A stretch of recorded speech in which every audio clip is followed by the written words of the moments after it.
আসসালামু আলাইকুম দর্শক, এই মুহূর্তে আমরা একটি বিলে অবস্থান করছি। আপনারা নিশ্চয়ই বাতাস শুনতে পাচ্ছেন, যে বাতাস ঘূর্ণিঝড়ের বাতাস। প্রচুর পরিমাণে আজ 3 দিন যাবৎ বৃষ্টি হচ্ছে, প্রচুর পরিমাণে বৃষ্টি। আসলে যে বৃষ্টির কিন্তু শেষ আমরা দেখতে পাচ্ছি না। বিল ঝিলে কিন্তু প্রচুর পরিমাণে পানি।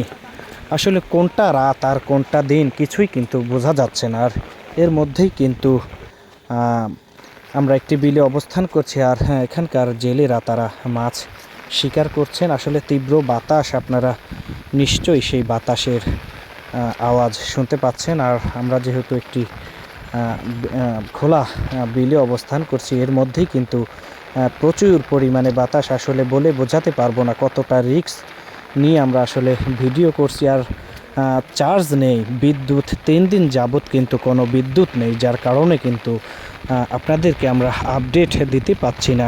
আজ 3 দিন যাবৎ কিন্তু কোনো বিদ্যুতের সংযোগ আমরা পাচ্ছি না। বিশেষ করে গ্রামাঞ্চলে কিন্তু বিদ্যুৎ নেই, মানুষের ফোনে চার্জ নেই। বিভিন্ন গাড়ি, ইজি বাইক যে গাড়িগুলো, সেগুলো কিন্তু বন্ধ হয়ে পড়েছে। মানুষের কিন্তু দুর্ভোগ বেড়ে গিয়েছে। মানুষ কিন্তু কর্মজীবনে তারা ফিরতে পাচ্ছেন না। বিশেষ করে যারা চাকরি জীবনে বিভিন্ন জায়গায় গাড়িতে যাতায়াত করেন, তারাও কিন্তু যেতে পারছেন না গাড়ি সংকটের কারণে। তো দর্শক, এই মুহূর্তে আমরা অবস্থান করছি একটি বিলে, অর্থাৎ আপনারা দেখতে পাচ্ছেন যে কি কন্ডিশন।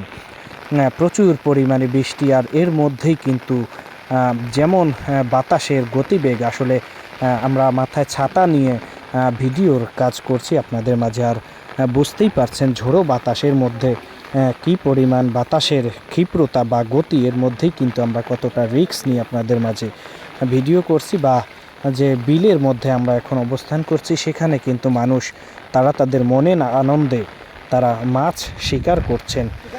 বিভিন্ন পেশায়, কেউ কারেন্ট জাল দিয়ে, কেউ চায়না দোয়ারি দিয়ে, বা কেউ চারু দিয়ে, বিভিন্ন কৌশলে গ্রামের মানুষরা তারা কিন্তু তাদের মাছ শিকার করছেন এই তীব্র নিম্নচাপের মধ্যে বা তীব্র বাতাসের মধ্যে।